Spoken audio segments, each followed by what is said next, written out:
আসসালামু আলাইকুম প্রিয় দেশবাসী বন্ধুরা, আজকে কিছু তথ্যপাত্র ভিত্তিতে দু চারটি কথা বলবো। আমাদের প্রধান উপদেষ্টা থেকে শুরু করে উপদেষ্টা যারাই আছেন, তারা আইনি প্রক্রিয়ায় কীভাবে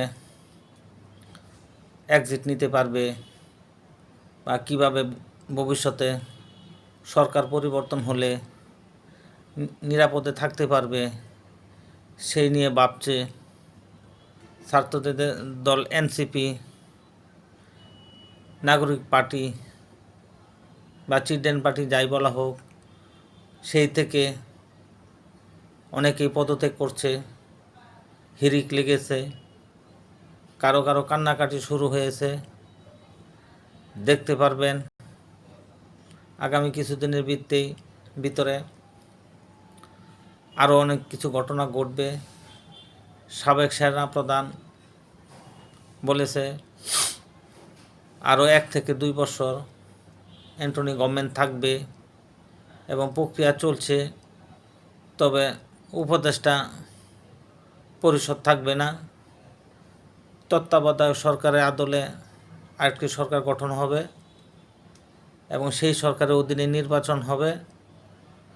আপাতত যে প্রোগ্রাম ছিল বা কথা ছিল, সেই সময়ে ডিসেম্বরে তফসিল আর হচ্ছে না।